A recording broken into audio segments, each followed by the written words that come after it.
আল্লাহর নবীর দরবারে একজন আশিক ছিল, তার নাম ওয়াইস আল কারনী। হাজিরিন, জীবনে কোনোদিন একটা হাদিস রাসূলের দরজা থেকে শুনেন নাই, একটা আয়াত কোনোদিন শুনেন নাই। এই আশিক রাসূল নবীজি বলেন, সাহাবীরা রে, আমার এই উম্মতের বাগানে অধিক ক্রন্দনকারী একজন আল্লাহর বান্দা আছে, তার নাম ওয়াইস আল কারনী। সাহাবীরা বলল, হুজুর, অধিক ক্রন্দন করনেওয়ালা বান্দা ওয়াইস, যার চোখের কোণায় পানি জমে থাকে, ইয়া রাসূলুল্লাহ, সে কেন আপনার দিদারে আসে নাই, আপনার সাক্ষাতে আসে নাই? নবীজি ডাক দেয়া বললেন, সাহাবীরা রে, একটা শরীয়ত তাকে বাধা দিয়েছে, সেই জন্য সে আমার দিদারে আসে নাই। বলে, হুজুর কি? বলে, তার একটা বৃদ্ধ মা আছে, একটা বৃদ্ধ মা অন্ধ, চোখে দেখে না। সাহাবীরা রে, আমার ওয়াইস তার মায়ের খেদমত করে, মার গোসল করায় দেয়, চুল আশ্রয় দেয়, কাপড় পরায় দেয়, কাপড় ধুয়ে ধুয়ে পরিষ্কার করায় দেয়। সাহাবীরা রে, নিজে রান্না করে আমার ওয়াইস আল কারনী তার মাকে খাবার খাওয়ায়। একবার জোরে বলা যাবে কি, ইয়া রাসূলুল্লাহ?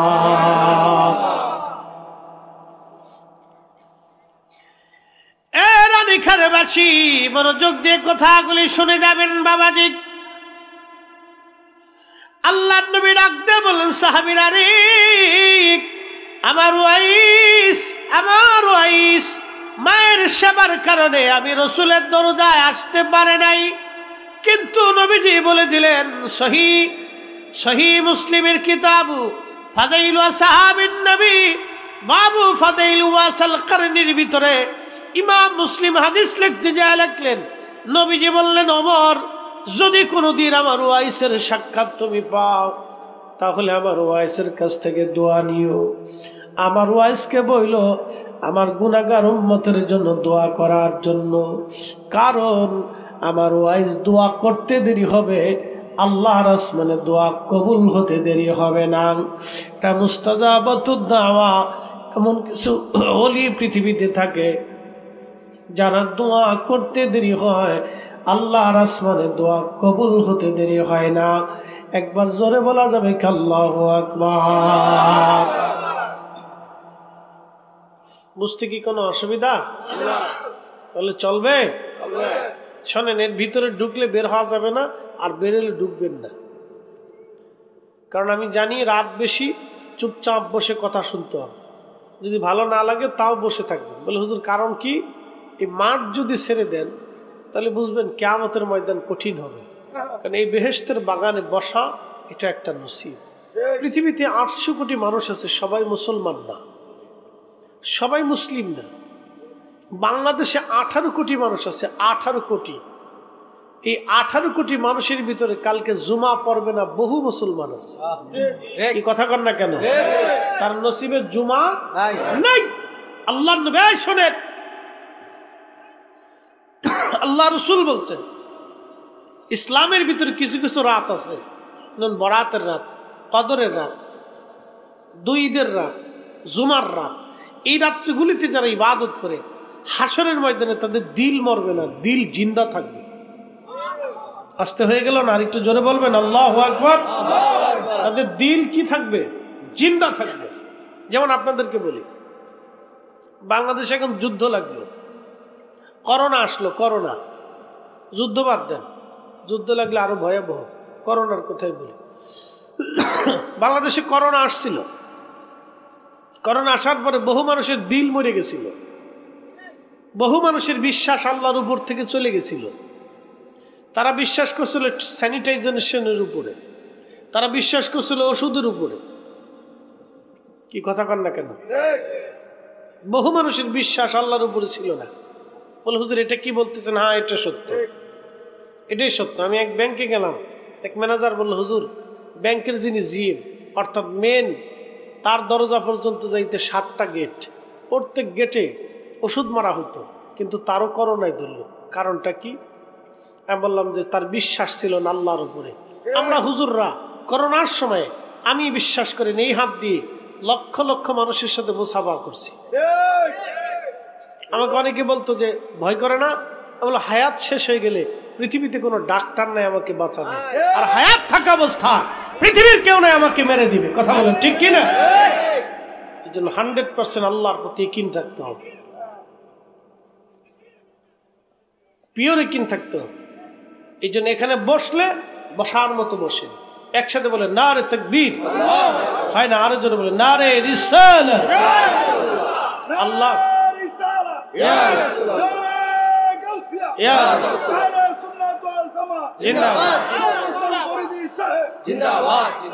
আল্লাহ এক, জোরে বলেন আল্লাহ একসাথে বলেন আল্লাহ আশহাদু আল্লা ইলাহা ইল্লাল্লাহ ওয়াহদাহু লা শারীকা লা, তিনি কোনো শরীক নেই, তিনি এক, তিনি ছাড়া কোনো মালিক নেই। কথা বলেন ঠিক কিনা? কোনো সন্দেহ নাই, সন্দেহ নাই। কখনো তোমাকে যদি ভুলি, হেদায়েতের আলো জেনে নিয় কাছে তুলি,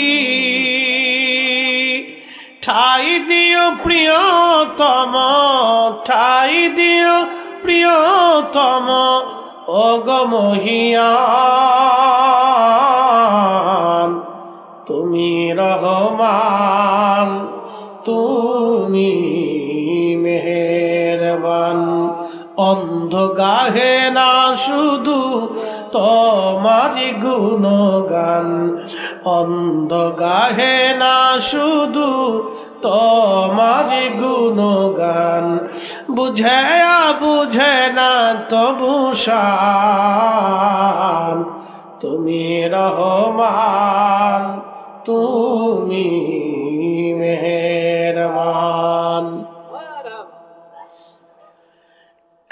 এক মুসলমান আজকে জুমার রাত, জুমার রজনী, এই রজনীতে যারা ইবাদত করে রাত্রিবেলা জাগে, হাসরের ময়দানে তাদের দিল মরবে না। করোনার সময় বহু মানুষের দিল মরে গিয়েছিল, আতঙ্কে ভয়ে দিল মারা গেল, কিন্তু পাক্কা ইমানদার যারা তাদের দিল মরে নাই। কি কথা কন না কেন?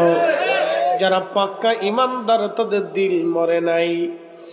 কাজী নজরুল বললেন আল্লাহতে পরিপূর্ণ ঈমান কোথা আসে মুসলমান, আল্লাহতে পরিপূর্ণ ঈমান কোথা আসে মুসলমান, আল্লাহতে পরিপূর্ণ ঈমান কোথা আসে মুসলমান, আল্লাহতে পরিপূর্ণ ঈমান কোথা আসে মুসলমান, কোথা আসে মুসলমান, কোথা আসে মুসলমান। ওয়াইসাল কারনি মায়ের ভালোবাসার জন্য এত বিখ্যাত তিনি হলেন, এত সম্মান আল্লাহ তাকে দিলেন, তার দোয়ার কারণে এই উম্মতের কোটি কোটি উম্মতদেরকে আল্লাহ মাফ করে দিবে। খুব মনোযোগ দিবেন। মায়ের সেবার জন্য ওয়াইস রসুলের দরজে আসতে পারে নাই। রানীখারবাসী, গাউসিয়া নূরিয়া দরবার শরীফের মুহিব্বিন, আমি জানি বহু দূর থেকে আপনারা অনেকে আসছেন। প্রশ্ন যদি করি ভাই ও মায়েরা কেন আসলেন এই দরবারে, আমি প্রশ্ন করলে জবাব দেবেন হুজুর বাৎসরিক মাহফিলে পীর মুর্শিদের মহাব্বতে আমরা এসে পড়েছি। হ্যাঁ, কথা সত্য। তাহলে আসলেন তো কাজ আপনার কি? পৃথিবীতে আল্লাহ কেন পাঠাইলেন? আবার আপনি আমি কবরে চলে যাব। আল্লাহ কেন পাঠাইলেন? পিছনের কারণ হলো ওমা খলাকতুল জিন্না ওয়াল ইনসা ইল্লা লিয়াবুদুন। এই দরবারে আসার একটা উদ্দেশ্য আছে। পৃথিবীতে রব আপনাকে পাঠিয়েছেন, আল্লাহর একটা উদ্দেশ্য হলো আমার বান্দা দুনিয়াতে আমার গোলামি করবে। কিন্তু মানুষ আল্লাহর গোলামি বাদ দিয়ে শয়তানের গোলামি করে। কথা ঠিক কিনা? আচ্ছা, আপনাদের বাড়ি কুকুর আছে না নাই? আচ্ছা, কুকুর তারাইয়া যদি শিয়াল ধরে নিয়ে আসেন, শিয়াল ডাইনা প্রত্যেক দিন সকালবেলা একটা ডিম দিয়া, 2টা রুটি দিয়া, ভাজি দিয়া নাস্তা করাবেন, দুপুরবেলা মুরগির গোশত দিয়ে ভাত দিয়ে ওরে খাওয়াবেন, রাত্রিবেলা আপনি গরুর গোশত দিয়া রুটি দিয়ে ওরে খাওয়াবেন, আপনি শিয়াল রে এরপরে কম্বল দিয়া সুন্দর করে বিছানা পেতে ঘুম পাড়াবেন। শিয়াল আপনার বাড়ি থাকবে না, ও আপনার মুরগি চুরি করে পালায়ে চলে যাবে। তার মানে কুত্তার কাজ শিয়াল দেওয়া হয় না। কি কথা কন না কেন? কুত্তার কাজ শিয়াল দেওয়া হয় না বলে কারণ কি? ওই শিয়ালটাকে আল্লাহ আইন করে দিছে ও জঙ্গলে থাকবে, মুরগি চুরি করে খাবে, ময়লা আবর্জনা খেয়ে খেয়ে বাড়াবে, আর ওই গর্ত খনন করে গর্তের মধ্যে পালায়া থাকবে। সারাদিনে আপনি একটা শিয়াল দেখবেন না, রায়তলে দেখবেন রাস্তার পাশ দিয়ে, আপনারা দেখেন না, আমরা দেখি গাড়ি চালায় যাওয়ার সময় দেখি শত শত শিয়াল পাওয়া যায়। সারাদিনে একটা শিয়াল নাই, সারা রাত্রে শিয়ালের অভাব নাই বন্ধু। কিন্তু কুত্তারে আপনি যতই পিটান ও জঙ্গলে যাবে না, ও আপনার ঘরে দরজায় পাহারা দিবে, খাবার দিবেন অল্প পচা গলা, আপনি খাবার দেওয়ার পরে কুত্তাটা আপনার বাড়ি পাহারা দিবে। এই শীতের মধ্যে কম্বল কাঁথা লাগবে না, আপনার বাড়ির উঠানে ওই মাটির উপরে শুয়ে এসে কাঁপতে থাকে, আর সারা রাত আপনার ঘর পাহারা দিতে থাকে। চোর আসবে, চোর ঢুকতে দিবে না, ও মরে যাবে, মালিকের ক্ষতি হতে দিবে না। সামান্য পচা গলা খাইয়া একটা কুকুর বেঈমানি করে না, কিন্তু একটা সন্তান 40 বছর বাবা মা রক্ত পানি করে মানুষ করার পরে ওই সন্তান বেঈমানি করে, তার মানে ওই সন্তানটা কুত্তার চাইতেও খারাপ। খারাপ কথা কি খারাপ বলছি? ওই ছেলে মেয়েরা কুত্তার চাইতেও কি জোরে বলেন? কুকুর বেঈমানি করে না, কিন্তু মানুষ বেঈমানি করে। মানুষ হইয়া ভবেতে আসিয়া মানুষের করিলাম কি? আমি নবী না মানিলাম কি যে ভুল করিলাম, ঠিক কিনা? আমি নবী না মানিলাম কি যে ভুল করিলাম, ভস্মে ঢালিলাম ঘি। মানুষ হইয়া ভবেতে আসিয়া মানুষের করিলাম কি? মানুষ হইয়া ভবেতে আসিয়া মানুষের করিলাম কি? রানীখারবাসী আমরা মানুষ হইতে পারলাম কিনা, এখানে একটা প্রশ্ন থেকে যায়। মানুষ হইতে পারছি কিনা প্রশ্ন থেকে যায়। ভিখারি এসে হাত পাতলো, বাবা কিছু ভিক্ষা দেন, আপনি ধমক, তার মানে বোঝা গেল আপনি মানুষ না। মুসলমান পরে আসেন, মুসলমান পরে আসেন, মানুষ হয়েছেন কিনা এটি দেখেন। মুসলমান পরে আল্লাহ কোরআনে ওয়াজ করছেন, ইয়া আইয়ুহাল্লাযীনা আমানুত্তাকুল্লাহা হাক্কা তুকাতিহি ওয়া লা তামুতুন্না ইল্লা ولا تموتن إلا وأنتم مسلمون।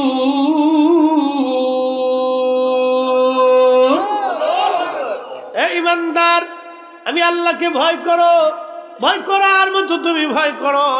শুধু ভয় করার মতো ভয় করলেই হবে না, আরো একটা কাজ করো, তুমি মুসলমান না হইয়া কিন্তু মইরো না। কি হইয়া?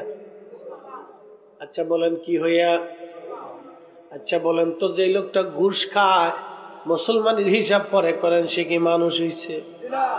হ্যাঁ, যে টাকা খেয়ে ভুল বিচার করে, অন্যায় বিচার করে, গরিব মানুষের রক্ত চুষে মুসলমান হিসাব পরে আসেন, তো মানুষই হয় নাই। কথা কন না কেন? মুসলমান পরে আসেন, তো মানুষই হয় নাই। আমার দেশের বহু বিচার সালিশ হয় চোখ টিভি দিয়ে। কি কথা কন না কেন? আবার কয়ে চাচা চাচির কাছে দিয়ে আইছি। কোন জায়গা দিছি? আচ্ছা বলেন, এরা মুসলমান তো পরে মানুষ হয়েছে নি? এরা মানুষই হয় নাই, মুসলমান পরে হিসাব করেন, এরা মানুষই হয় নাই। মানুষ হইয়া ভবেতে আসিয়া মানুষের করিলাম কি।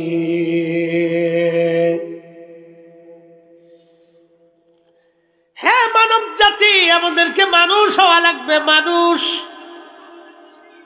কুকুরের 3টা গুণ, একটা গুণ খায় কম, 2 নাম্বার গুণ বেঈমানি করে না, সে মনিব ভক্ত, ঘুমায় না, সারা রাত আপনাকে পাহারা দিবে বন্ধু। 3 নাম্বার সে মনিব ভক্ত, জীবন চলে যাবে মনিবের সাথে বেঈমানি করে না। আর আমার দেশের লক্ষ লক্ষ যুবক আছে বাবা মার সাথে বেঈমানি করে। আমার দেশে হাজার হাজার ভাই আছে বোনের জমি বুঝাই দেয় না, হাজার হাজার। কিন্তু আমি অরিজিনাল তরিকত পন্থীদের ভিতরে জীবনের গুণ দেখিনি। অরিজিনাল যারা তরিকা মানে তারা জীবনে কোনোদিন বোন ঠকায় না, ভাই ঠকায় না, সন্তান ঠকায় না, বাপ ঠকায় না, মা ঠকায় না। কি কথা কন না কেন, ঠিক কিনা? আমি অরিজিনাল তরিকত পন্থীদের ভিতরে পাইনি। কিন্তু ডুপ্লিকেট তরিকত পন্থী যারা, এরা তো তরিকায় নিচে না, এরা তো সিটারে আজব। এই জন্য অলি হইতে হলে, মানুষ হইতে হলে আপনাকে অলির কাছে যেতে হবে। কার কাছে যাইতে হবে? অলির কাছে। মুর্শিদের চরণ বিহনে এ জীবন মিশে, ওরে আল্লাহ নবীর গভীর তত্ত্ব, ঠিক কিনা? ওরে আল্লাহ নবীর প্রেমের তত্ত্ব কামেলের কাছে, মুর্শিদের চরণ বিহনে এ জীবন মিশে ভাইরে, মুর্শিদের চরণ বিহনে এ জীবন মিশে। মুর্শিদ যারে দয়া করে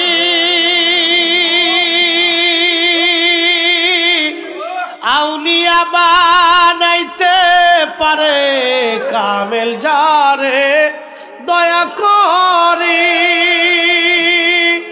আউলিয়া বানাইতে পারে, ওরে এক পলকে নিতে পারে মদিনা শহর। মুর্শিদের চরণ বিহনে এ জীবন মিশে বাইরে, মুর্শিদের চরণ বিহনে এ জীবন মিশে। রানীখারবাসী খুব মনোযোগ দিবেন। হাজিরিন, বলছিলাম পিতামাতার কথাগুলি যেহেতু আসছে, অতএব বলে দিয়ে যায় মা কবরের উপরে আজ মা বসে আছে রুহুখানা, আব্বা জান কবরের উপরে আজ বসে আছে। এই প্রচন্ড শীতে মার কোলের মধ্যে কতবার পেশাব পায়খানা করেছি। পৃথিবীর সবাই বেজার হলেও মা বেজার হয় নাই। ও নবীর উম্মত, খুব মনোযোগ দিয়া শুনবেন। আল্লাহ আমরার একটা দোয়া শিখাইলো, আমার সাথে সবাই পড়েন, রাব্বিরহামহুমা কামা রাব্বায়ানি সগীরা। জীবনে এই দোয়া বহুবার শুনছেন, কিন্তু আজকে আপনাদের সামনে তাফসীর করে শোনাই দিয়ে যাই দোয়ার মর্মটা কি, হাকিকত কি, ভেদ কি। রাব্বিরহামহুমা কামা রাব্বায়ানি সগীরা। রানীখার দরবারের মুহিব্বিনেরা মনোযোগ দিয়ে, আহা আল্লাহ কোরআনে আমাদেরকে দোয়া শিক্ষা দিলেন, রাব্বিরহামহুমা, হে আমার রব, আমার মালিক, তুমি আমার আব্বা আম্মাকে জান্নাতে সেইভাবে লালন পালন করো। রাব্বায়ানি সগীরা,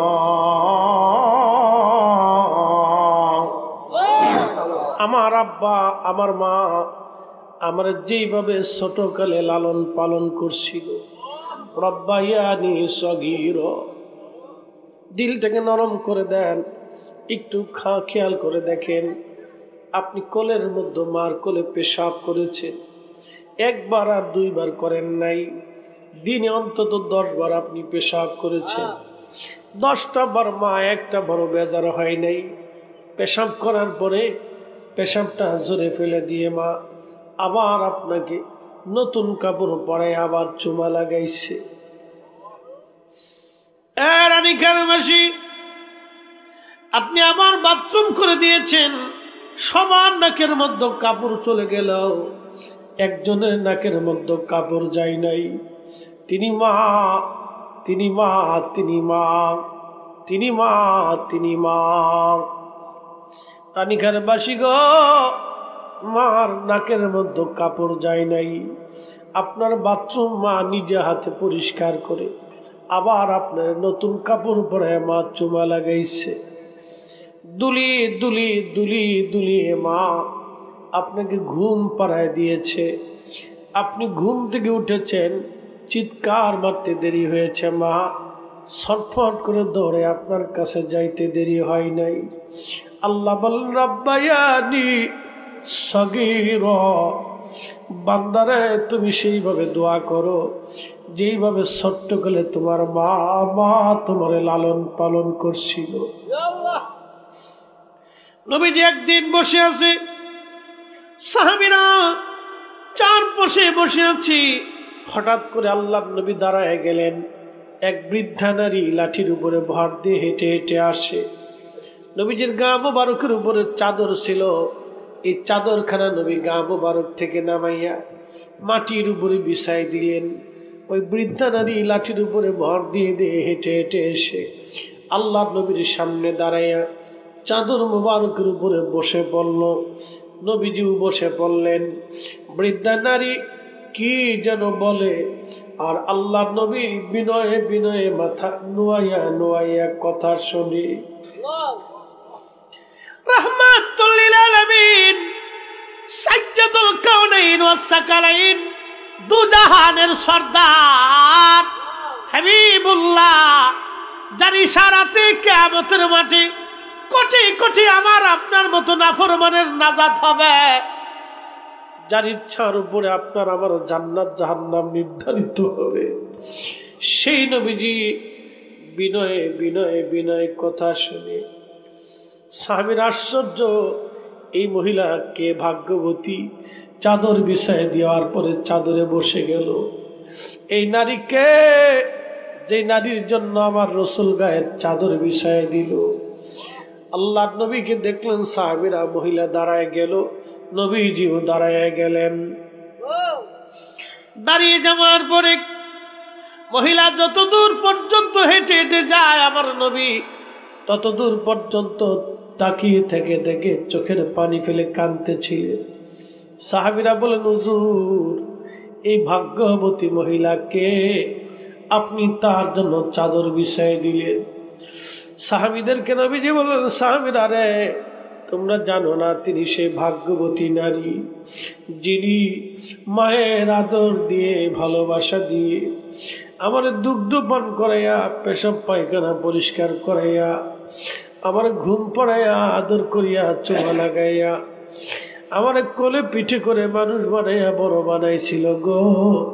তিনি অন্য কেউ না, তিনি আমার সেই মা জননী হালিমাতুস সাদিয়া রাদিয়াল্লাহু আনহা। তিনি এক প্রয়োজনে আমার কাছে এসেছিলেন, সন্তান হিসেবে আমি নবী মায়ের প্রয়োজন মিটাই দিলাম। একবার জোরে জোরে বলা যাবে কি ইয়া রাসূলুল্লাহ। তিনি নবী, তিনি নবী, নবী নবী, আল্লাহর এত বড় হাবিব, মায়ের সাথে কেমন আচরণ করতে হবে শিখাই দিলেন যুবকরে। জীবনে কোনোদিন মায়ের কাপড় কোনোদিন ধুয়ে দাও নাই, জীবনে কোনোদিন মার বিছনা পরিষ্কার করে দাও নাই, জীবনে কোনোদিন মায়ের জুতা ঠিক করে দাও নাই, জীবনে কোনোদিন মায়ের পা ধোয়াইয়া তুমি মায়ের পরিষ্কার করায় দাও নাই, জীবনে কোনোদিন বাবার বিছনাটা তুমি ঠিক করে দাও নাই, জীবনে কোনোদিন বাবার কাপড়টা তুমি ধুয়ে দাও নাই, জীবনে কোনোদিন মায়ের জন্য রান্না করে মায়ের খাওয়াই নাই। এ যুবক, এইভাবে খেদমত করেছে ওয়াসাল করেনি, যার কারণে তিনি শ্রেষ্ঠ হয়েছিলেন। হাজিরিন, কথাগুলি বুঝে যাবে না। মা কবর দেশে ঘুমাইলো, কবরের উপরে মা রুহগুলি এসে কাঁদতেছে, বেটারে আমি মা কবরের জেলখানায় বন্দী হয়ে গেছি, আমি বাবা কবরের জেলখানায় বন্দী হয়েছি, কত রজনী আমি বাবা এই শীতের মধ্যে তোর জন্য রুটি রুজি করছি। দেখবেন বহু বাবা সারা রাত্রে সিএনজি চালায়। জিজ্ঞেস যদি করেন আল্লাহর বান্দা কেন এত রাত্রে শীতের মধ্যে তুমি গাড়ি চালাও, বলে সন্তানদের জন্য রুটি রুজি করতেছি। দেখবেন বহু বাবা প্রচন্ড শীতের মধ্যে সকালবেলা উঠে মাঠের মধ্যে চলে যায় কাজ করে। জিজ্ঞেস করবেন বাবারে তুমি এই ঠান্ডার মধ্যে কাজ করো কেন, বলে আমি আমার সন্তানের জন্য কাজ করে যাচ্ছি। কত রক্ত বাবা ঠান্ডা বানিয়েছে সন্তানের জন্য, কত রোদ বাবা পুহিয়েছে সন্তানের জন্য, ঘাম পড়ে পড়ে পড়ে পড়ে শরীর ভিজে ভিজে টপ টপ করে বাবার শরীর থেকে ঘাম জমিনে পড়েছে। সন্তান ওই বাবা কবরের জেলখানায় কবরের উপরে চোখের পানি ছেড়ে কাদের, বলে বেটা আজান হয়েছে, তোর জন্য নামাজ পড়তে পারি নাই, তুমি অসুস্থ হয়েছো, তোর চিকিৎসার জন্য পয়সা ছিল না, সেই দিন রক্ত বিক্রি করে হলো তোর চিকিৎসার টাকা জোগাড় করার চেষ্টা করেছি। বেটারে আজ ভুলে গেলি আমি বাবার কথা, কবরের জেলখানায় বন্দী হয়ে গেছি। আল্লাহ ডাক দিলেন বান্দা দোয়া করো, রব্বায়ানি সগীরা রব্বায়ানি সগীরা। আল্লাহ ছোট্টকালে যেইভাবে বাবা মা আমারে লালন পালন করছে, তুমিও সেইভাবে জান্নাতে আমার বাবা মারে লালন পালন করো। আল্লাহ সেইভাবে তুমি আমার আব্বা আম্মারে জান্নাতের ভিতরে লালন পালন করো। ওগো মা তুমি এ ধরনের শ্রেষ্ঠ নিয়ামত, তোমারই পদ তলে রয়েছে জান্নাত, তোমারই পদ তলে রয়েছে জান্নাত। মুসলমান, বিশ্ববিখ্যাত একজন আল্লাহর ওলি ছিলেন, তার নাম হযরতে মালিক ইবনে দিনার আল ইরাকি আল বসরি। ইমাম ইবনে কাইয়্যিম জাওজি তিনি 900 বছর আগে কিতাবের মধ্যে লেখেন, মালিক ইবনে দিনার হজ করার জন্য কাবায় গেলেন। হজ শেষ করার পরে আল্লাহর দরবারে হাত বাড়াইয়া আল্লাহকে ডাক দেয়া বলে, রাব্বি ওগো রব, আমি জানি না এই বছর কে হজে কবুল হলো, কারে মাফ করলা, কিছুই তো জানলাম না। আল্লাহ কারে তুমি বছর হজ কবুল করছো, কারটা কবুল করো নাই, একটা বার তুমি আমারে জানায় দাও। রাত্রিবেলা মালিক ইবনে দিনার ঘুমায়। আল্লাহ ডাক দে বলেন, মালিক সবার হজ কবুল করেছি, কিন্তু একজনের হজ কবুল করি নাই। সবাইকে মাফ করে দিছি, কিন্তু একজনকে আমি আল্লাহ মাফ করি নাই। মালিক ইবনে দিনার চিন্তায় পড়ে গেলেন, এই হতভাগা লোকটাকে এত হাজির জীবনের গুনাহ মাফ হলো, এই ব্যক্তির গুনাহ মাফ হলো না। মনে রাখবেন, হাজি যখন আরাফাতের ময়দানে উপস্থিত হয় আর রবের দরবারে হাত বাড়ায় কেঁদে দেয়, আমার আল্লাহর বড় মায়া লাগে। আরাফাতের ময়দানে হাজি যখন হাত বাড়ায়, আরাফাতের মাঠে হাজিরা যেইভাবে কান্না করে, পৃথিবীর এমন কান্না কোথাও আমি করতে দেখি নাই। আরাফাতের মাঠে হাজি চিৎকার মেরে মেরে কাঁদে, ক্ষমার আশায় কাঁদে। আল্লাহর নবী বললেন, হাজি যখন আরাফাতের মাঠে উঠিয়ে আল্লাহর দরবারে হাত বাড়ায় দেয়, আল্লাহর সাথে সাথে আরাফাতের মাঠে হাজিরে মাফ করে দেয়, মুজদালিফাতে মাফ করে দেয়। মিনার মাঠে হাজি যখন আল্লাহর দরবারে হাত বাড়ায়, হাজির জীবনের গুনাহ মাফ হয়ে যায়। হাজি যখন কাবা শরীফের দেওয়াল ধরে চোখের পানি ছেড়ে দিয়ে কান্দে, হাজির জীবনের গুনার সাথে সাথে আল্লাহ মাফ করে দেয়। এত হাজির জীবনের গুনাহ মাফ হলো, মালিক ইবনে দিনার চিন্তায় পড়ে গেলেন, এই কপাল পোড়া বদনসিব লোকটা কেড়ে যার জীবনের গুনাহ মাফ হলো না, হজ কবুল হলো না, এই কপাল পোড়া লোকটাকে তাকে জানতে হবে। পরের দিন স্বপ্নে আবার আল্লাহকে ডাক দিলেন, আল্লাহ এই লোকটাকে যাকে তুমি মাফ করো নাই। আল্লাহ ডাক দিয়ে বললেন, তার নাম মুহাম্মদ ইবনে হারুন, সামরকন্দি নামক একজন বান্দা আমার, আমি তার হজ কবুল করি নাই, তার জীবনের গুনাহ আমি আল্লাহ তারে মাফ করি নাই। মালিক ইবনে দিনার স্বপ্ন ভেঙে যাওয়ার পরে হেরেমে ঢুকে তাহাজ্জুদের নামাজ পড়লেন। তাহাজ্জুদ নামাজ পড়ে তিনি হেরেম থেকে বের হন নাই, ফজরের নামাজ পড়লেন। নামাজ শেষ করার পরে আহলুল মক্কা যারা আছেন মক্কাবাসীদেরকে ডাক দিলেন, ও হেরেমের বাসী, হারামবাসীরা বলো, তোমরা কি মুহাম্মদ ইবনে হারুন সমরকন্দি নামক কাউরে চিনোনি? মক্কাবাসী ডাক দে বলল, মালিক ইবনে দিনার, আমরা তারে চিনছি, সে অনেক বড় বুজুর্গ, আজকে 40 বছর ধরে মাকাম ইব্রাহিমে নামাজ পড়ে, সারা রাত্র 40 বছর ধরে মাকাম ইব্রাহিমে সারা রাত্র নামাজ পড়ে, 40 বছর ধরে মাকাম ইব্রাহিমে সারা রাত্রি ইবাদত করে, আমরা তারে চিনছি, তার নাম মুহাম্মদ ইবনে হারুন সমরকন্দি, অনেক বড় বুজুর্গ, 40 বছর ধরে তাকে হারামে ইবাদত করতে দেখি। আর দিনের বেলা মক্কার বিরান ভূমি আছে, এখানে একটা গাছ আছে, এই গাছের উপর নিচে দাঁড়ায়া দাঁড়ায় সে নামাজ পড়ে, 40 বছর ধরে তাকে রোজা রাখতে দেখতেছি, হারাম 5টা দিন ব্যতীত কোনোদিনও সে রোজা ছেড়ে দেয় না। এত বড় বুজুর্গ আমরা হেরেমে আর দেখি না। মালিক ইবনে দিনার চিন্তায় পড়ে গেলেন, এত বড় বুজুর্গ কিন্তু তার হজ হলো না, দোয়া কবুল হলো না, তার ক্ষমা হলো না, কারণটা কি? বলতেছে, তাকে কোথায় গেলে পাওয়া যাবে? লোকেরা বলল, হুজুর আপনি বিরান ভূমিতে গেলে একটা গাছ পাবেন, এই গাছের নিচে সারাদিন সে ইবাদত করার পরে মাগরিবের সময় সে হারামে আসে, মাগরিব থেকে ফজর পর্যন্ত সে হারামে ইবাদত করে, আবার সে ওই বিরান ভূমিতে চলে যায়, গরমের ভিতরে এই গাছের নিচেই সে ইবাদত করে, 40 বছর ধরে রোজা রাখে। মালিক ইবনে দিনার খুব চিন্তায় পড়ে গেলেন, এত বড় বুজুর্গ, 40 বছর ধরে এত বড় বুজুর্গ লোকটা কিন্তু ক্ষমা হলো না, হজ হলো না, কারণ কি? ভুলটা কি? অপরাধ কি? পানি খাওয়ার বাসী মনোযোগ দিয়ে শুনে যাবেন আপনারা। চলে গেল মালিক ইবনে দিনার, বিরান ভূমিতে যায় দেখে গাছের নিচে একজন আল্লাহর বান্দা দাঁড়ায় দাঁড়ায় নামাজ পড়ে, তার ডান হাত কাটা, হাত আর নাই, কিন্তু নামাজ পড়তেছে খুব ধীর স্থির ভাবে নামাজ। আমরা তো নামাজ পড়ি ঠকান্যা নামাজ, পারাপারির নামাজ, বিয়াই নামাজ, সমাজের নামাজ, মাতুব্বারি নামাজ, পয়সার নামাজ, দেখান্যা নামাজ, বিপদের নামাজ, ঠেলার নামাজ। খুব মনোযোগ দিয়ে শুনে যাবেন।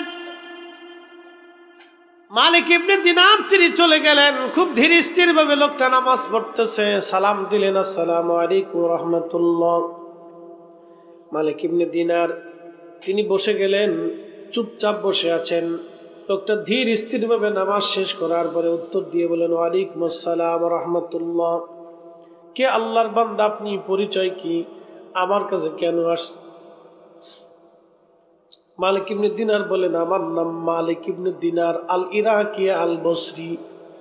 বলতেছে, হুজুর আমি আপনারে চিনছি, আপনি অনেক বড় জাহিদ, অনেক বড় আল্লাহর ওলি। এ কথা বললেন না, লক্ষ্য করে রাত্রে বেশি, এখন কথা বলার সুযোগ নেই, 1:45 বাজতেছে, একসাথে বলেন আল্লাহু আকবার।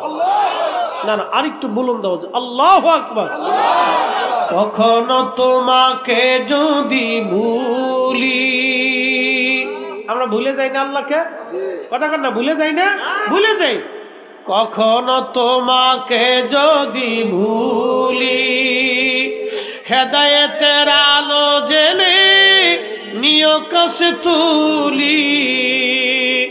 ঠাই দিও প্রিয়তম, ঠাই দিও প্রিয়তম, ওগো মহিয়ান তুমি রহমান, তুমি মেহেরবান। হঠাৎ করে শীত বাড়ল। এই শীত যিনি দিলেন তিনি আমার রব, আমার আল্লাহ। যদি মনে করেন একদিনে সমস্ত শীত আল্লাহ এক রাতে দিয়ে দেয়, বাংলাদেশের কোনো বুড়া বাঁচা থাকবে না, সব বুড়া মারা যাবে, সব বাচ্চা মারা যাবে, সব অসুস্থ রোগী মারা যাবে। এই জন্য আল্লাহ শীত একদিনে দেয় নাই, ধীরে ধীরে ধীরে ধীরে ধীরে ধীরে সোয়াইয়া সোয়াইয়া আল্লাহ শীত দিতেছে। এটা আল্লাহ, তিনি রব্বুল আলামিন, এটা তার বাস্তব প্রমাণ। মনোযোগ দেন ও মুসলমান। মালিক ইবনে দিনার বলতেছে, আমার নাম মালিক ইবনে দিনার আল ইরাক আল বসরি। মোহাম্মদ ইবনে হারুন বলতেছে, আমি আপনারে চিনছি, আপনি অনেক বড় বুজুর্গ আল্লাহওয়ালা। বলে আপনার নাম কি? মোহাম্মদ ইবনে হারুন সমরকন্দি। বলে হ্যাঁ। আল্লাহর বান্দা, আমি আপনাকে একটা দুঃখের সংবাদ দেওয়ার জন্য আসছি।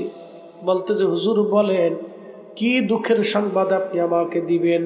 বলে আল্লাহর বান্দারে, আমি 2 দিন ধরে ইস্তেখারা করতেছি, আল্লাহর দরবারে কান্নাকাটি করতেছি।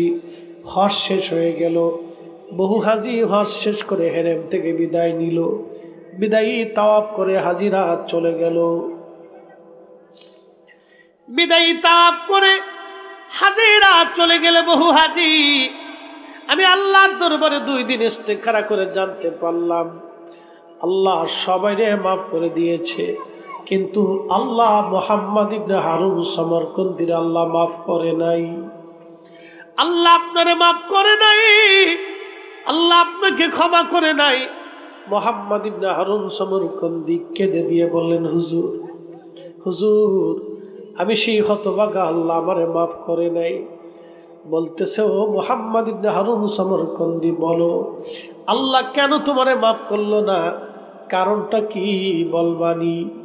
মোহাম্মদ ইবনে হারুন সমরকন্দি কেঁদে দিয়া বলল, হুজুর, আল্লাহ আমারে মাফ করে নাই, কথাটা তো সত্য। আজকে 40 বছর ধরে আমি মাকাম ইব্রাহিমে নামাজ পড়ি, 40 বছর ধরে আল্লাহর জিকির করি, 40 বছর ধরে রোজা রাখি, 40 বছর ধরে এই গাছের নিচে আমি ইবাদত করি। হুজুর, 40 বছরে 40 জন আল্লাহর ওলি এসে আমারে বলে দিয়ে গেছে সবার হজ হয়, কিন্তু আমার হজ হয় না। সবার গুনাহ মাফ হয়, কিন্তু আমার গুনাহ মাফ হয় না। 40 বছর ধরে 40 জন ওলি এসে আমারে বলে গেল আমার মাফ হয় না। এ মুসলমান, পৃথিবী কোনোদিন ওলি শূন্য হবে না। আমার দেশে যারা মাজার ভাঙতে চায়, চিন্তা করতে চায়, দেশের ওলি পীর মাশায়েখদেরকে আমরা তাড়ায় দিব। শুধু স্বপ্নে দেখে যাবে, বাস্তবে কোনোদিন হবে না। ইসলামে ওলি না থাকলে ইসলাম থাকবে না। আল্লাহ ওলিদেরকে দিয়ে এই জমিনে ইসলাম টিকিয়ে রেখেছে। হাত উঁচা করে বলেন ঠিক না বেঠে?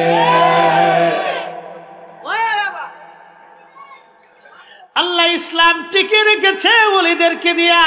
রানীখারবাসী শুনিয়া যাবেন, মুহাম্মদ ইবনে হারুন সমরকন্দি কাদের বলে, হুজুর 40 বছর ধরে আল্লাহ আমারে ক্ষমা করে না।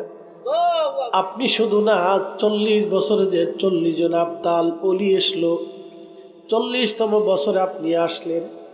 ও মালিক ইবনে দিনার, আল্লাহ 40 বছর ধরে আমারে মাফ করে না। মালিক ইবনে দিনার ডাক দিয়ে বলেন, আল্লাহর বান্দা, 40 বছর ধরে তুমি মাকাম ইব্রাহিমে নামাজ পড়ো, সারা রাত্রি ইবাদতে কাটাও। লোকটা কাদের বলে, হুজুর 40 বছর ধরে 40 বার হজ করেছি, কত উমরা করেছি, খোদার ঘর তাওয়াফ করেছি, কত সাই করেছি। হুজুর এই মাকাম ইব্রাহিমে আমি সারা রাত ইবাদত করি। কতবার আল্লাহর ঘর ধরে ধরে কেঁদে কেঁদে কেঁদে কেঁদে কেঁদেছি। আল্লাহর ওলি, আল্লাহ আমারে মাফ করে না। 40 বছর ধরে রোজা রাখি, 40 দিন পর পর একবার করে পেট ভরে খাবার খাই। 40 দিনের মধ্যে কোনো রকম আমি সোলার বুট খেয়ে, কোনো রকম খেজুর খেয়ে, পানি পান করে আমি দিন কাটাই। 40 বছর ধরে আমি সারাদিন রাত ভরে নামাজ ইবাদতে রোনাজারিতে কাটাই দিলাম। 40 বছরেও আমার ক্ষমা হলো না। বলে আল্লাহর বান্দা জীবনে কি ভুল করছো বলবানি। লোকটা কাঁদে আর বলে, হুজুর আমার বাড়ি উজবেকিস্তানের সমরখন্দ, বর্তমানে আফগানিস্তান, পার্শ্ববর্তী দেশের নাম উজবেকিস্তান। এই উজবেকিস্তানের সমরখন্দে আমার বাড়ি। হুজুর আমি সমরখন্দের অনেক বড় ধনী ব্যক্তি ছিলাম। আমার 7,000 স্বর্ণ মুদ্রা ছিল তৎকালীন সময়ে, ব্যবসায়িক লভ্যাংশ। আমি অনেক বড় জমিদার, অনেক অর্থের মালিক ছিলাম। আমার 12 জন দাসী বাদী ছিল। হুজুর আমার স্ত্রী সন্তান ছিল, আমার মা ছিল। হুজুর আমি কিন্তু মধু পেয়েছিলাম, নেশা করতাম। আল্লাহর ওলি শাবানের শেষ রজনী, 29 তারিখ যায় দিন রাত, 29 তারিখ যায় রাত, শাবানের শেষ রজনী। পরের দিন থেকে রমজান শুরু হয়ে যাবে। শাবানের শেষে রাত্রে আমি রাত্রিবেলা নেশা করে মদপান করে বাড়ি আসলাম, মাতলামি করে করে। মা আমার উনুনে চুলায় বসে বসে রুটি বানাইতেছিল। হুজুর আমি যখন আসলাম তখন মা আমার হাত ধরে বললেন, বেটা কত ছেলেরা রমজানের জন্য প্রস্তুতি নেয়, আর তুই কিনা শাবানের শেষ রাত্রে মদ পান করে আমার ঘরে আসছিস। কত মানুষ মরে যায়, তুই কেন মরলি না রে বেটা? তোর মতো সন্তান মদ পান করে আমার ঘরে আসতিস। এই কথা বলার পরে মায়ের প্রতি আমার রাগ এসে গেল। জুর মধুপাই শয়তান আমাকে পেয়ে বসলো। আল্লাহর ওলি গো, আমি আমার মায়ের মুখের মধ্যে থাপ্পড় মেরে দিলাম। আমি আমার মায়েরে ঘুষি মারতে লাগলাম, পিটাইতে লাগলাম। হুজুর মায়ের আমি মারতে লাগলাম। মা আমার হাতটা ধরে আমাকে আরো রাগারাগি করতে লাগলেন। মায়ের রাগ আসার পরে আমি আরো রাগ হয়ে গেল। হুজুর আমি সেই দিন বুঝতে পারি নাই, মাকে জাপটে ধরে নিয়ে আমি আগুনের মধ্যে, মাকে চুলার মধ্যে ফেলে দিলাম। হুজুর আগুন ধরে মার শরীর পুড়ে কয়লার মতো কালা হয়ে গেল। মা আমার আর দুনিয়াতে নেই, মা নাই। আমার স্ত্রী নেশাগ্রস্ত অবস্থা আমাকে ধাক্কায় দিয়ে ঘরের মধ্যে নিয়ে দরজা বন্ধ করে দিয়ে দরজা লাগিয়ে দিল। সকালবেলা যখন আমার নেশার ঘোর কেটে গেল, দরজা খুলতে গেলাম, দেখি দরজা লাগানো। বললাম, বিবিরে দরজা কেন লাগানো আছে বলো? স্ত্রী কলকল বাসায় ডাক দিয়ে বলতেছে, স্বামী তোমার মতো নাফরমানের সঙ্গে আমি আর কোনোদিন সংসার করব না। আমি বললাম, কারণ কি রে? স্ত্রী ডাক দিয়ে বলল, কালকে রাত্রিবেলা তুমি তোমার মাকে আগুনে পোড়ায় মারছো। যে তার মাকে মেরে ফেলে দেয় তার মতো নাফরমানের সঙ্গে আমি থাকতেই পারবো না। আমি তোমার থেকে জুদা হয়ে চলে যাব। আমি বললাম, বিবি বলো কি? ঘরের দরজা খুলে আমি বের হইয়া উনুনে চুলার পাশে যায় দেখি মা আগুনে পুড়ে কয়লার মতো কালা হয়ে গেছে। হুজুর পাগল পড়া হয়ে গেলাম। হায় হায় করলাম কি, কি ভুল আমার জীবনে হয়ে গেল, কি সর্বনাশ জীবনে করছি। এই সর্বনাশের শেষ কোথায়? কি ভুল জীবনে করলাম। আহা এই জীবনের শেষ কোথায় রে? এই ক্ষমা কোথায় আমি পাবো? মায়েরে দাফন কাফন করলাম, দাফন কাফন করার পরে আমি খুব পেরেশানির মধ্যে পড়ে গেলাম। হায় হায়, আল্লাহ তো আর আমাকে ক্ষমা করবে না। ক্ষমার আশায় হুজুর চিন্তা করলাম দুনিয়া বিরাগী হব, স্ত্রী থেকে জুদা হলাম, স্ত্রীকে তালাক দিলাম, বিবি আমার থেকে জুদা হয়ে চলে গেল। ৭,০০০ স্বর্ণ মুদ্রা ছিল, আল্লাহ রাস্তায় দান করে দিলাম, যদি আল্লাহ আমাকে মাফ করে দেয়। হুজুর ক্ষমার আশায় আমি আমার দাসীবাদী আজাদ করে দিলাম, যদি আল্লাহ মাফ করে দেয়। হুজুর তারপরও ক্ষমা হয় না আমার, যদি আল্লাহ মাফ না করে। আল্লাহর ওলি সমস্ত সম্পদগুলি গরিব মিসকিনের মাঝে বন্টন করে দিলাম, যদি আল্লাহ মাফ করে দেয়। তারপরও হুজুর আমার মনের আশা হয় না আল্লাহ ক্ষমা করছে। হুজুর যেই হাতখানা দিয়ে মাইরে মারছিলাম, মাকে আঘাত করেছিলাম, পিটিয়েছিলাম, আল্লাহর ওলি আমি বাম হাত দিয়ে কুড়াল দিয়ে আমার ডান হাতটা কুবায় কুবায় কেটে ফেলে দিয়েছি। দেখেন আমার হাতটাও আজকে নাই, আমি হাতটাকেও ফেলে দিয়েছি। যদি মালিক আমার মাওলা আমারে মাফ করে দেয়, আহা তারপরেও মনের আশা হয় না যে কবুল হয়েছে। ক্ষমার আশা নিয়ে সুদূর সমরকন্দ থেকে আমি হেরে আসছি। ৪০টা বছর ধরে মাকামে ইব্রাহিমে কান্দি, যদি আল্লাহ মাফ করে আমাকে।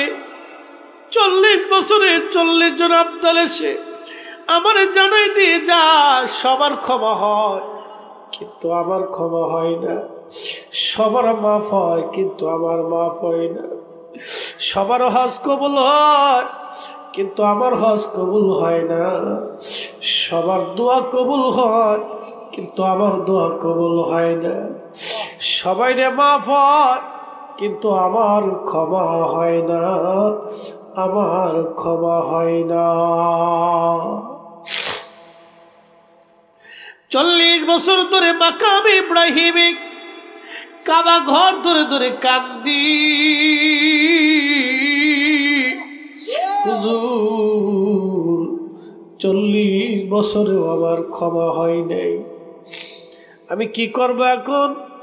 কি উপায় আমার? আমার উপায় কি? উপায় কি? উপায় কি? উপায় কি আমার?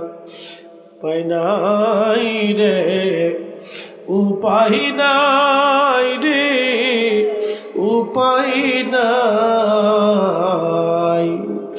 দয়াল নবীর চরণ বিনে উপায় নাই, দয়াল নবীর কদম বিনে উপায় নাই।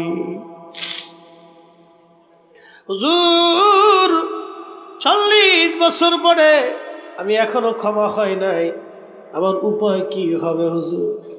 মালিক ইবনে দিনার তিনি কেঁদে কেঁদে বলেন, আল্লাহর বান্দারে এত বড় অপরাধ কে তোমাকে ক্ষমা করবে বলো? এই কথা যখন বললেন, সমরকন্দি 2 হাত বাড়ায় দিলেন।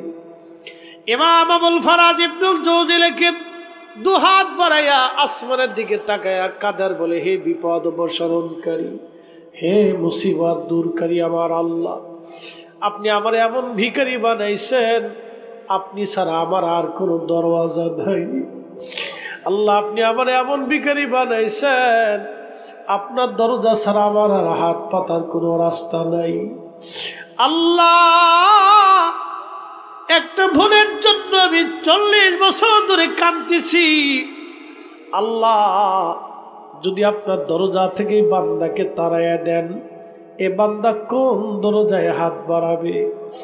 আল্লাহ আপনার দরজা থেকে যদি ফেরত পাঠান, আমি কোন দরজায় হাত বাড়াবো? মালিক আপনি ছাড়া তো আর আমার কোনো রব নাই, আপনি ছাড়া তো আমার কোনো খালিক নাই, মালিক নাই। বিনয়ে বিনয়ে বিনয়ে বিনয়ে কাঁদতেছিল। মালিক ইবনে দিনার বলেন, আমি চলে আসছি মুসাফিরখানায় হেরেমে। রাত্রিবেলা ঘুমিয়েছি, স্বপ্নের ঘরে দেখি রাহমাতুল লিল আলামিন আমার মুসাফির খানায় তশরিফ এনেছে। চিৎকার মেরে বলেন না ইয়া রাসূলুল্লাহ, না না হয় না, আরো জোরে বলেন ইয়া রাসূলুল্লাহ। বলেন নবী আছে না নাই? উম্মতের নিদান কঠিন কালে নবী আছে না নাই? এ সবজ গম্বদ ওয়ালে मंजूर दुआ करना, जब वक्त नजा आए आका दीदार अता करना, दीदार अता करना। मैं कब्र अंधेरी में घबराऊंगा जब तन्हा में, कब्र अंधेरी में घबराऊंगा जब तन्हा, इमदाद मेरी करुणे जहान रसूल अल्लाह, इमदाद मेरी करने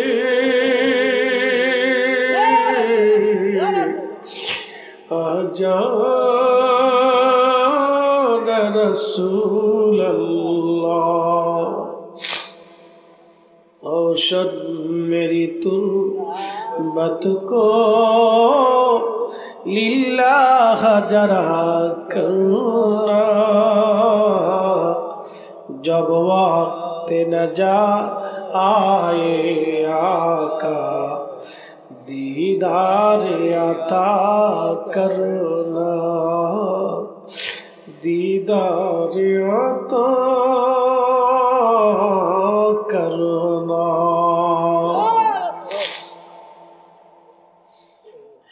আল্লাহর হাবিব স্বপ্নে এসে বললেন মালিক, আল্লাহর বান্দাকে খোদার রহমত থেকে জুদা করতে তোমাকে কে হুকুম দিয়েছে বলো? তুমি কেন বলছো আল্লাহ থেকে মাফ করবে না? বলো আল্লাহর রহমত থেকে তুমি কেন থেকে মাহরুম করতে করেছো? বলো কে তোমাকে খুদার রহমত থেকে মাহরুম হতে বলেছে? বলো তুমি কেন বলছো আল্লাহ থেকে মাফ করবে না? বলো। মালিক ইবনে দিনার বলেন হুজুর আমার ভুল হয়ে গেছে, আপনি আমাকে মাফ করে দেন ইয়া রাসূলুল্লাহ।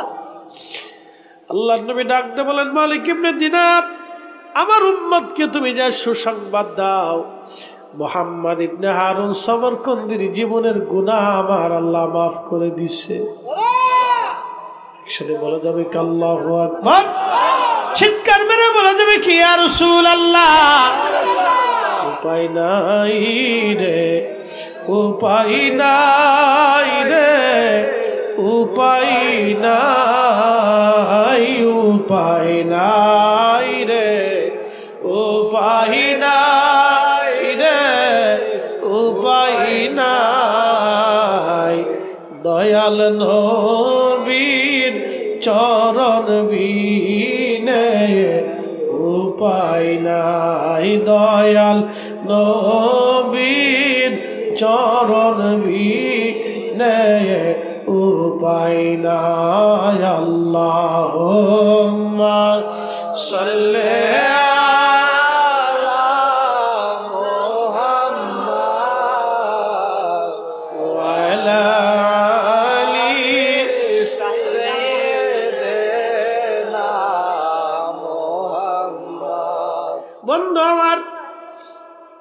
এখানে শেষ না। মালিক ইবনে দিনার নবীজি ডাকতে বলতেছে মালিক তাকে ক্ষমার সুসংবাদ দিবে, কিন্তু সাথে আরেকটাও সংবাদ দিবে, কিয়ামতের ময়দানে আল্লাহ বিচার বসবে, আদালত বসবে। আল্লাহর আদালতে মালিক ইবনে দিনার হবে আসামি, ওই সমরকন্দি হবে আসামি, আর সমরকন্দির মা হবে বাদী। মা ছেলের বিরুদ্ধে কিয়ামতের ময়দানে মামলা করে বসবে। কথা কি বোঝা যায়? আমার দিকে দেখেন, কথা কি বোঝা যায়? মা সন্তানের বিরুদ্ধে সেই দিন মামলা করবে। আসামি হবে সমরকন্দি, মা হবে বাদী। নবীজি স্বপ্নে ডেকে বললেন, মালিক রে, সেই দিন সিংওয়ালা সিং ছাড়া প্রাণীদেরও বিচার আল্লাহ করবে। সেই দিন মার পক্ষে আল্লাহ রায় দিবে, সমরকন্দির বিরুদ্ধে আল্লাহ রায় দিবে। দুনিয়ার 3 দিনের সমান সমরকন্দির আল্লাহ জাহান্নামের আগুনে পুরাইবে। আহা, তারপরও মায়ের সঙ্গে নাফরমানির শাস্তি হবেই। যুবকরে, কতদিন তুমি মায়ের কাপড় ধুয়ে দিছ বলো? কতদিন তুমি মায়ের রান্না করে দিয়েছ বলো? তুমি কতদিন মায়ের পানি গরম করে দিয়েছ বলো? যুবক, তুমি পারো নাই মার সেবা করার জন্য। 2টি ওষুধ কিনে দিয়ে, বাজার থেকে ফল কিনে নেই বুঝছো হক আদায় হয়েছে? না না, তোমারে মা যেভাবে লালন পালন করছে, তোমার পায়খানা পেশাবগুলি পরিষ্কার করেছে, 20টা বছর মা তোমার কাপড় ধুয়ে দিছে, তুমি 20টা দিনও মায়ের কাপড় ধুয়ে দাও নাই। কি কথা কন না কেন? আমি আপনি 20 দিনও মায়ের কাপড় ধুয়ে দিতে পারি নাই। 20টা বছর মা আমার কাপড় ধুলো, পরিষ্কার করলো, বিছনা ধুলো, পরিষ্কার করলো। আমি 20টা মাসের জন্য মায়ের বিছনা ধুয়ে দেই নাই। খেদমত হলো না রে, খেদমত হলো না। মায়ের সেবা হলো না, হলো না রে, হলো না। জিন্দেগি বরবাদ। নবীজি বলেন, উম্মত, মা তোমার জান্নাত, বাবা তোমার জান্নাত, বাবা মা তোমার জাহান্নাম। যদি খেদমত করে জান্নাত নিয়ে নিতে পারো, নিতে পারো। মদিনার একজন ইমাম আছে, তার নাম শেখ আব্দুর রহমান হুজাইফি। 80 বছরের উপরে তার বয়স। 40 বছর ধরে আমার রসুলের মসজিদে ইমামতি করেন। শেখ আব্দুর রহমান হুজাইফি 40 বছর ধরে তিনি নবীর মসজিদের ইমাম। কিয়ামতের ময়দানে যদি আল্লাহ বলেন, হে হুজাইফি, 40 বছর ধরে আমার রসুলের মসজিদে নামাজ পড়াইছো, কিন্তু তুমি তোমার মায়ের খেদমত গুজার বান্দা হও নাই, সন্তান হও নাই, তুমি তোমার বাবা মার নাফরমান সন্তান। হুজাইফির 40 বছরের নবীর মসজিদের ইমামতি বিফল হবে যদি বাবা আমার খেদমত না থাকে। কথা বলে ঠিক কিনা?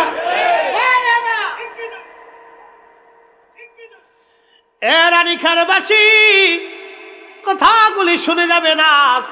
পারেন নাই আপনি আপনার মায়ের কাপড় ধুয়ে দিতে, মায়ের বিছনা ধুয়ে দিতে, মার গরম পানি করে দিতে, মার রান্না করে দিতে, কিন্তু ওয়াসাল কারণী সন্তানকে মা যেইভাবে আদর করত, ওয়াসাল কারণী মাকে ওইভাবেই সন্তান হয়ে আদর করত। যার কারণে তার দোয়া আসমানে এমন ভাবে কবুল হতো। নবীজি বললেন, কিয়ামতের ময়দানে আমার ওয়াইসের দোয়ার কারণে সুপারিশে বনু মুদার, বনু তামিম গোত্রের যে পরিমাণে ছাগল আছে, এই ছাগলের যেই পরিমাণে পশম আছে, এই পশম তুল্য আমার গুনাহগার উম্মতকে আমার ওয়াইসাল কারণী সুপারিশ করে জান্নাতে নিয়ে চলে যাবে। একসাথে বলা যাবে আল্লাহু আকবার। না না, আরো জোরে বলেন, একসাথে বলেন আল্লাহু আকবার। রাত 2টা বাজে, তাতে কি মনে হচ্ছে এশার নামাজের পরে ওয়াজ করতেছি? কথা কন না, ঠিক কিনা? তাহলে সমরকন্দির বিচারটা কি? 3 দিন জাহান্নামের আগুনে পোড়া লাগবে, আল্লাহ বিচার করবে। আল্লাহ নবী ডাক দেখে সমরকন্দিরে যে শোনাও, 3 দিন জাহান্নামের আগুনে তার পুড়তে হবে। 3 দিন পরে আল্লাহ তার মায়ের কলিজার ভিতরে সমরকন্দির প্রতি দরদ দিয়ে দিবে। ওই ভালোবাসার কারণে মা আল্লাহকে ডাক দে, বলি, ইয়া রাব্বি,